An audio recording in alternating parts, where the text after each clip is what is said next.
I wanted to take this time to walk through a couple of ideas that, for some still may be unclear. Um, Having only had half of the semester to work with this, um, there might, for some of us, be either a fine line between um, analytical thinking and writing, um, but to kind of clarify any of the standards that have a student to determine something or to analyze something, well, then we have to, particularly if we're having to analyze what it is the author or writer or speaker or creator is doing or has done in a given, let's call it text. Um,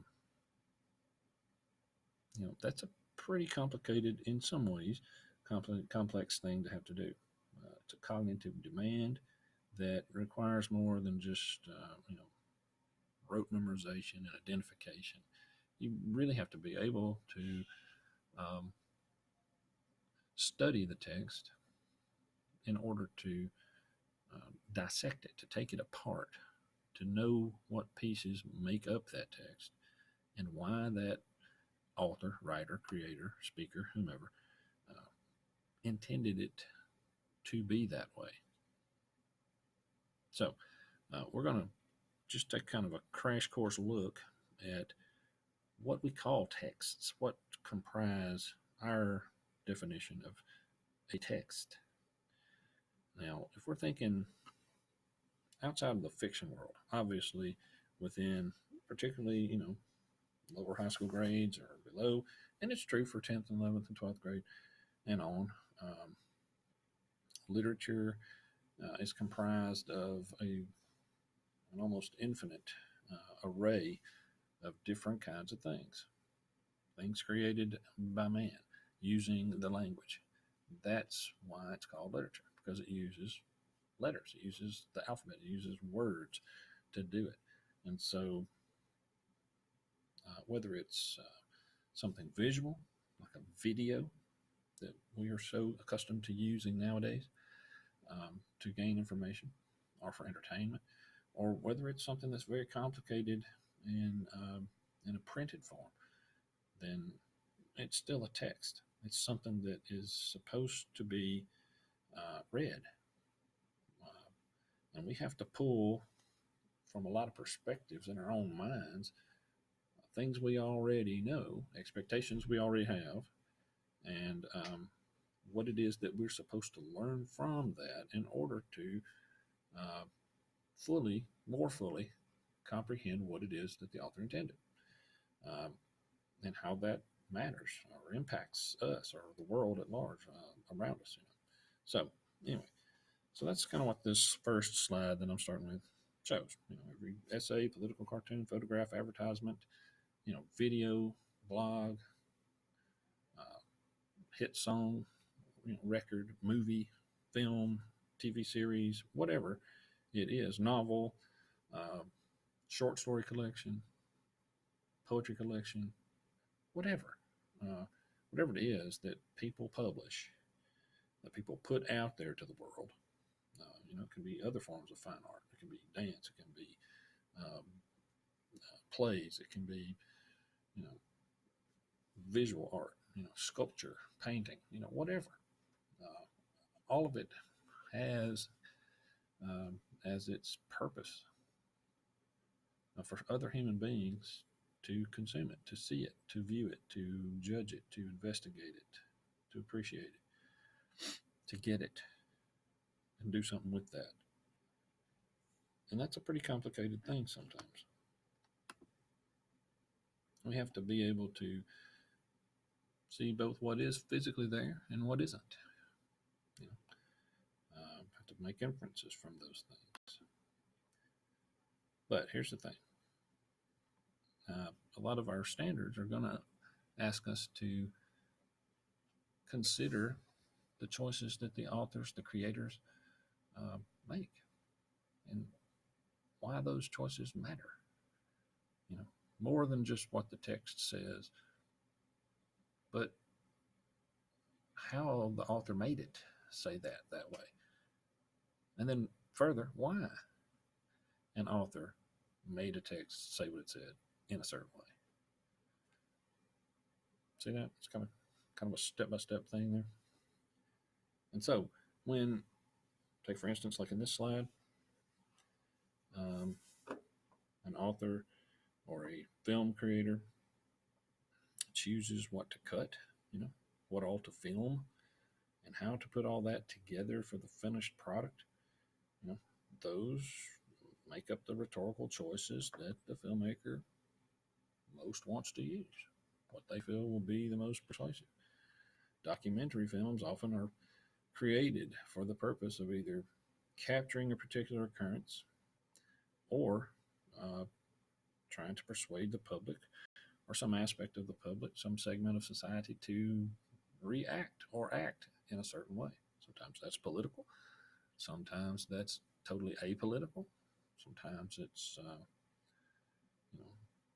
a social thing. Sometimes it's an economic thing. Sometimes it's a religious thing or cultural.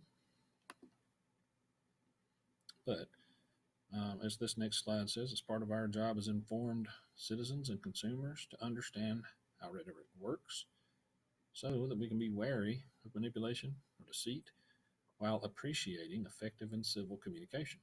And it's essential that each of us communicates as effectively and honestly as possible.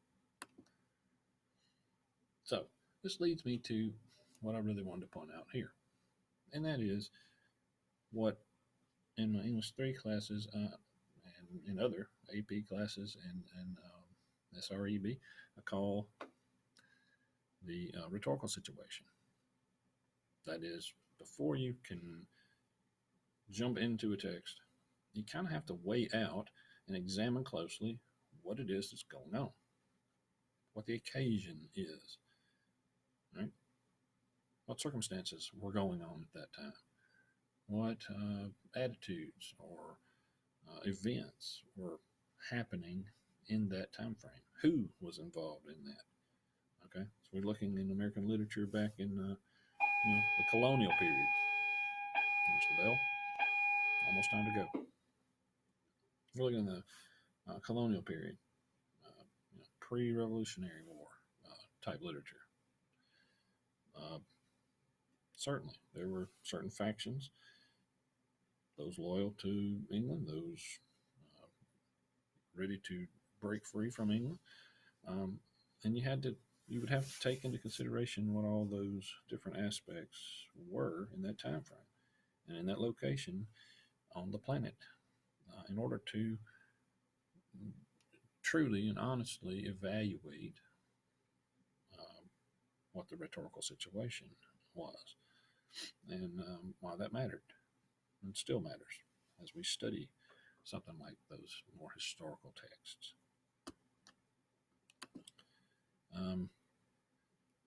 And so I usually go about this way. I think with the 11th grade, this early in the semester, we looked at the rhetorical triangle. That is, looking at how the situation plays out so that the student can better understand what it is the author's saying, how the author says it, and then why the author says it that way. In essence, when you're analyzing the rhetorical aspects of a piece of particularly nonfiction, take Jefferson's Declaration of Independence, for example, or Lincoln's Gettysburg Address, for example. Context, occasion, purpose, audience, the subject matter, and the speaker, who that person was in that time. All of those aspects matter to the student better and more fully understanding the purpose of that text. Without any one of those things, the student does not develop a full understanding or know how to rhetorically analyze this correctly. And that is basically um, starting with the text and then breaking it apart into its component pieces and delving deeply into those. Whereas argument writing is kind of the opposite. It's gathering all those parts and pieces around a claim in order to develop an argument. It's sort of a two-way street there. This slide shows the rhetorical triangle in a visual graphic. Um, the speaker or author is connected to audience. They're both connected to subject, and the text centers all of those things. So instead of just thinking Abe Lincoln or Thomas Jefferson, we're trying to think of who the speaker is, like who and what that speaker was doing or that writer was doing there in that text, in that particular context. Because oftentimes, yes, we're dealing with people who have famous names. They had, or infamous positions in history, or those kinds of things, right? But even if we're thinking of now, a more contemporary time, uh, sometimes there is the real life person and the role they play when putting forth or publishing something for public consumption. And, that's true even now. The persona might come across. That comes from the Greek word for mask. It's just the public face. Think of politicians. There's a public face, perhaps, and there's the real person that isn't on television or isn't in the news all the time in the newspapers or on social media. The audience, we oftentimes, I think, especially students of today, consider ourselves as the audience because we're the ones reading the text. But that's not the whole story. That's not entirely the case. In fact, that's kind of way on down the line. The audience that we first must consider is who was the original audience. How did that audience react? What do we know happened as a result of this particular text being published? All right. And there may be a primary audience, a secondary audience, a tertiary audience, a quaternary audience, and so on and so forth, on down the line. And so speakers might not think that far ahead, but then again, many of them do and have, and thus that's why their writing has a timelessness about it. Moving on, the subject is the topic, part of the rhetorical situation. What it is that they're speaking about, not necessarily the purpose that they're trying to achieve, or the end result, but what the topic is itself. I teach the students in 11th grade to 11th and 12th grade, particularly with SREB and AP and English 3, to use this mnemonic device called SOAPStone, SOAPS tone. That gives us 6 aspects for examining the rhetorical situation around a given text. Right?